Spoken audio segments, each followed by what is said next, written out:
السلام علیکم dear listeners, کیسے ہیں آپ سب؟ تو آج ہم ریڈ کرتے ہیں یار کو ہم نے جا بجا دیکھا بائی کتاب چہرہ کی episode number 4 and I think so کہ لاسٹ ایپیسوڈ ہی ہوگی۔ ہوپ سو کہ آپ لوگ بھی میرے ساتھ ساتھ انجوائے کر رہے ہوں گے، اگر نہیں کر رہے تو جناب کریں، بہت مزے کی سٹوری ہے۔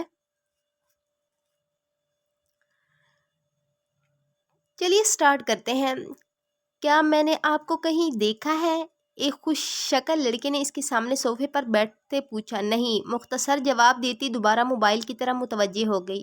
وہ دوپہر سے طوبا کے گھر آئی ہوئی تھی، ابھی وہ اس کی چیزیں سمٹوا کر گارڈن میں آ بیٹھی تھی۔ طوبا ریفریشمنٹس لینے گئی تھی، لیکن مجھے لگتا ہے کہ آپ دیکھی دیکھی سی ہیں۔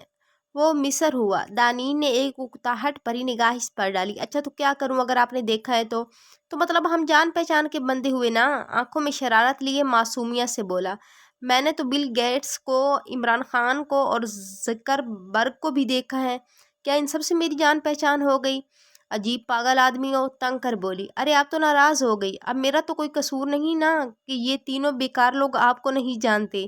مسکرا کر اس کی تپی ہوئی شکل دیکھی جو اسے نظر انداز کر کے دوبارہ موبائل میں لگ گئی۔ فائز کیوں دماغ کھا رہے ہو میری فرینڈ کا؟ قریب آتی فاریہ نے گھور کر اسے دیکھا۔ او تو یہ تمہاری دوست ہیں، میں ریڈ رائڈنگ ہوڈ سمجھنے والا تھا۔ انہیں اپنی کم عقلی پھے سر نفی میں ہلاتا بولا۔ اپنی کم عقلی پھے سر نفی میں ہلاتا بولا۔ دانین نے حیرت سے اسے دیکھا تھا، جبکہ فاریہ اپنی ہنسی نہ روک سکی، کیونکہ اس وقت دانین ریڈ فراک اور چوڑی دار پاجامے میں ریڈ رائڈنگ ہی لگ رہی تھی اور ٹیبل پر فرسٹ فروٹ باسکٹ رکھی تھی جس میں ڈھیر سارے سیب بھرے تھے۔ آپ ایسا کریں، یہ باسکٹ لے کر کھڑی ہو جائیں اور ساتھ چلتے ہیں تاکہ کوئی وولف بھی نہ چھیڑے۔ باسکٹ اس کے آگے کھسکاتا آنکھ مار کر بولا۔ فاریہ چپ کراؤ اسے، نہیں تو یہ پوری باسکٹ اس پر الٹ دوں گی، غرا کر بولی۔ فاریہ نے اپنی مسکراہٹ ضبط کرتے اس کے کندھے پر ہاتھ مارا۔ میں شکایت کر دوں گی ماما سے، اب جاؤ یہاں سے چلو۔ اس کو مسکراتی نظروں سے تکتے فائز کو دھمکی دی۔ اچھا نا انٹرو تو کروا دو ہمارا، بھگانے میں لگی ہو، ڈپٹ کر بولا۔ دانین نے حیرت سے اسے دیکھا۔ او دانین، یہ میرا پھپھو کا بیٹا فائز ہے، حال ہی میں آسٹریلیا سے MB کر کے لوٹا ہے۔ ہنستے ہوئے اس کی تفصیل بتائی۔ بھاڑ میں جائے، بہت ہلکے سے بڑبڑائی تھی، میں سن چکا ہوں۔ خشمگین نگاہوں سے اسے دیکھا۔ تو سن لو، میں ڈرتی نہیں ہوں، ناگواری سے کہتی فاریہ کو گھورنے لگی۔ میں نے منع کیا تھا، کافی کے لیے سخت زہر لگتی ہیں مجھے یہ، غصے سے بولی۔ فاریہ اپنا ماتھا پیٹ کر رہ گئی۔ آئی ایم سو سوری سارم اور میجر بالاج کو کافی پلانے کی اتنی عادت ہو گئی کہ کیا بتاؤں، جھنجھلا کر بولی۔ یہ تلخ چیزیں تم جیسے سخت لوگوں کو ہی سوٹ کرتی ہیں، ہم جیسے نرم لوگ چائے ہی پیتے ہیں، کیوں دانین؟ فائز کا لہجہ اس قدر دوستانہ تھا جیسے بہت پرانی شناسائی ہو۔ ان کے قریب آتے بالاج نے سختی سے اپنے لب بھینچ لیے۔ جویریہ بیگم نے اس سے دانین کو پک کرنے بھیجا تھا۔ دانین اس کی بکواس نظر انداز کر گئی، مگر فاریہ اس کی چپت لگاتے مگ واپس ٹرے میں رکھ کر اٹھ کھڑی ہوئی۔ ارے میجر بالاج آپ؟ فاریہ کی بات پر دانین نے سر اٹھا کر دیکھا، وہ اسی کے سامنے کھڑا تھا۔ ہیلو میجر، کیسے ہیں آپ؟ فائز بھی ایک دم کھڑا ہوا تھا، وہ شروع سے اسے جانتا تھا۔ آئی ایم فائن، تم واپس کب آئے؟ دانین پر ایک نظر ڈالتا وہیں چیئر پر بیٹھ گیا۔ بس ابھی لوٹا ہوں تو پتہ چلا اتنے سارے سرپرائزز منتظر ہیں میرے۔ مسکرا کر کہتے ایک نظر دانین کو دیکھا جو اپنے ہاتھوں کو گھور رہی تھی، اور اس کی یہ ایک نظر بھی بالاج ذوالفقار سے پوشیدہ نہ رہ سکی۔ دیکھیں میجر بالاج، آپ کی قسمت میں تھی یہ کافی، ان دونوں بیوقوفوں کو چائے پسند ہے، میں لے کر آتی ہوں۔ نہیں ٹائم نہیں ہے میرے پاس، موم نے انہیں پک کرنے کے لیے کہا تھا، اسی وجہ سے آنا پڑا۔ اپنا کافی کا مگ اٹھاتا سپاٹ لہجے میں بولا۔ دانین نے بس ایک نظر اٹھا کر اسے دیکھا تھا جو اسے ہی گھور رہا تھا۔ تو یہ آپ لوگوں کے گھر رہتی ہیں؟ فائز کے سوال پر فاریہ نے ایک نظر ان دونوں کو دیکھا۔ ہاں، یہ کراچی سے ابھی کچھ دن پہلے ہی اسلام آباد آئی ہیں۔ فائز نے کھل کر فاریہ کو دیکھا۔ تبھی کہوں آپ کو چائے کیوں پسند ہے؟ ویسے اگر آپ اسلام آباد گھومنا چاہتی ہیں تو میں بہت اچھا گائیڈ ثابت ہوں گا۔ چہک کر اسے دیکھا۔ جی تھینک یو سو مچ، مرفتن مسکراتی اٹھ کھڑی ہوئی۔ چلیں، سوالیہ نظروں سے بالاج کو دیکھا، وہ بھی جبڑے سختی سے آپس میں پیواز کرتا اٹھ کھڑا ہوا تھا۔ چائے ادھار رہی مس دانین؟ کیوں فاریہ؟ فائز نے گہری نظروں سے اس کے چہرے کو دیکھتے فاریہ کو بھی متوجہ کیا۔ ہاں بالکل، وہ بھی مسکرا دی تھی، جبکہ بالاج تیز قدموں سے پورچ کی جانب بڑھا تو دانین بھی فاریہ کو خدا حافظ کرتی اس کے پیچھے ہو لی۔ نہ جانے 2 دن میں ایسا کیا ہوا تھا کہ اس شخص پر بھرا سارا غصہ یکدم ہی اڑن چھو ہو گیا تھا۔ اب وہ خود اسے کترا رہی تھی، دل کی بدلتی دھڑکنوں سے ڈر رہی تھی، کیونکہ اگر یہ حادثہ صرف دانین حسن کے دل پر ہوا تھا تو اس میں صرف اور صرف خسارہ تھا، جس کا ذکر وہ خود سے بھی کرنے کی قائل نہ تھی۔ گاڑی میں بیٹھ کر ایک نظر اسے دیکھا، مگر وہ نہ جانے کس بات پر پتھریلے تاثرات لیے بیٹھا اسے دیکھ رہا تھا۔ کیا ہوا؟ اس نے گڑبڑا کر پوچھا۔ تم کچھ کہنا چاہا، مگر پھر سختی سے لب بھینچ کر کار اسٹارٹ کر دی۔ ضرور آنٹی نے زبردستی بھیجا ہے۔ اسے ترش نظروں سے گھور کر اپنی سوچوں کو جھٹکتی رخ ونڈو کی جانب کر گئی۔ آخر کہاں چلی گئی وہ؟ ڈھونڈو اسے، آسمان نگل گیا یا زمین کھا گئی؟ وہ کسی زخمی ناگن کی طرح پھنکاری تھی۔ جب سے اسے معلوم ہوا تھا کہ دانین اپنی فیملی سمیت کراچی سے غائب ہیں، وہ پاگل ہو اٹھی تھی۔ اس کے بندے کتوں کی طرح اسے سونگھتے پھر رہے تھے۔ بائی منور نے خبر بھیجی ہے اسلام آباد میں ہے، لونڈی یا ملک سے باہر جا چکی ہیں۔ اس کے بندے نے اطلاع دی۔ تو معلوم کر، جب اس لونڈی کے منگیتر کو سب پتہ چل چکا تھا تو کون اڑا کر لے گیا پھر اسے؟ دھاڑتی ہوئی بولی۔ دوسری جانب سنتا اس کا غلام کانپ اٹھا تھا۔ اس وقت وہ دبئی میں تھی، جب منور نے اسے دانین کی ایجنسی کے ہتھے چڑھنے کی بات کنفرم کی تھی، اور اسے اسی بات کا ڈر تھا کہ ڈیٹا ان کے ہاتھ نہ لگا ہو۔ مگر دانین سے اس کی نارمل گفتگو نے اسے پرسکون کر دیا تھا کہ اس کی سنتو بائی والی حقیقت دانین حسن پر ابھی افشا نہ ہوئی، یعنی ڈیٹا دانین کے پاس ہی تھا، اور اس کی شادی سے وہ اپنا بنا بنایا کھیل خراب نہیں کر سکتی تھی، اس لیے زید کی فیملی تک اس کے اغوا کی خبر پہنچا دی تھی۔ میں بات کر کے پتہ کرتا ہوں۔ رہنے دے، میں خود پاکستان آ رہی ہوں، بہت تماشے دیکھ لیے تم لوگوں کے۔ اپنی بات کہہ کر کال منقطع کر چکی تھی۔ تو نے دیوانہ بنایا تو میں دیوانہ بنا، اب مجھے ہوش کی دنیا میں تماشا نہ بنا۔ وہ تھکا تھکا اپنی شرٹ کی سلیوز فولڈ کرتا لاؤنج میں داخل ہوا تو عابدہ پروین کی درد بھری آواز نے اس کا ویلکم کیا تھا۔ آواز کچن سے آ رہی تھی۔ وہ حیران سا تجسس کے مارے اسی جانب بڑھ گیا۔ ڈارک بلو گھٹنوں تک آتی شرٹ اور پجامے میں گیلے بال پشت پر بکھرائے۔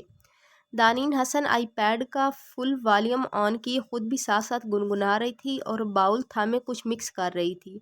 یوسف مصر تمنا تیرے جلووں کے نثار، میری بیداریوں کو خواب زلیخا نہ بنا۔ وہ بے اختیار ہی آگے بڑھا تھا۔ دانین کی اس کی جانب پشت تھی، اس کے گھنے بالوں کو غور سے دیکھنے لگا۔ ذوق بربادی دل کو بھی نہ کر تو برباد، دل کی اجڑی ہوئی بگڑی ہوئی دنیا نہ بنا۔ اور اچانک ہی اس کے بال اپنے ایک ہاتھ سے سمیٹے تھے۔ دانین چونک کر پلٹی اور اپنے بال اس کے ہاتھوں میں دیکھ کر دنگ ہی تو رہ گئی تھی۔ عشق میں دیدہ او دل شیشہ او پیمانہ بنا، جھوم کر بیٹھ گئے ہم وہی مے خانہ بنا۔ اس کے حسین کچھ سہما ہوا تاثر لیے نین میں جھانک کر بالائے ذوالفقار کو اپنا گلیشیئر جمع دل قطرہ قطرہ پگھلتا محسوس ہوا۔ یہ تمنا ہے کہ آزاد تمنا ہی رہوں، دل مایوس کو مانوس تمنا نہ بنا۔ کیا ہوا؟ اس نے ہمیشہ کی طرح پریشانی سے پوچھا، مگر وہ کب اس کی سن رہا تھا؟ وہ تو غزل اور اس کے بولتے نین کی سرگوشیاں سن رہا تھا۔ اس کے سارے بال ایک کندھے پر ڈال دیے۔ دانین کا دل بہت تیزی سے دھڑکا تھا۔ اس کے ہاتھ کو بالوں سے ہٹانا چاہا جب بالاج نے خود سے قریب کر لیا۔ دانین کو اپنا سانس اٹکتا محسوس ہوا۔ یہ وہ شخص تو نہ تھا جسے اس نے آج تک دیکھا تھا۔ نگاہ ناز سے پوچھیں گے کسی دن یہ ذہین، تو نے کیا کیا نہ بنایا، کوئی کیا کیا نہ بنا۔ اس کے کان کے قریب جھک کر گھمبیر لہجے میں بولتا اپنا لمس اس کے کان کی لو پر چھوڑ گیا۔ دانین کو لگا وہ پتھر کی ہو چکی ہیں۔ 1 انچ بھی اگر میری جاگیر میں سے کٹوائی تو دانین حسن سچ کہہ رہا ہوں، ہر لحاظ اور خود پر باندھے بند سب بھول جاؤں گا۔ اس کے نم بالوں میں انگلیاں الجھاتا بہت پرسکون لہجے میں بولا اور اسے چھوڑتا کچن سے باہر نکل گیا۔ دانین نے سلیب پکڑ کر بہت مشکل سے خود کو سنبھالا تھا۔ وجود میں ہلکی سی کپکپی طاری ہو گئی تھی۔ ذہن میں دوپہر والی بات آئی تو لبوں پر خود بخود ہی مسکان بکھرتی چلی گئی۔ زیادہ شارٹ مت کرانا دانین، ورنہ مجھے بھی غصہ آ جانا ہے آنٹی کی طرح۔ اس کے بال کٹوانے کی خواہش پر رودابہ نے وارن کیا۔ وہ لوگ اس وقت کے بالاج کے روم میں بیٹھی تھی۔ وہ زیادہ تر اپنے کاموں میں مصروف رہتا تھا یا اسٹڈی میں ہی پایا جاتا تھا۔ اپنے کمرے میں صرف ڈریس چینج کرنے ہی آتا تھا۔ چلو نکلو یہاں سے اب تو، دیکھنا بینگز کرواؤں گی، تھک چکی ہوں۔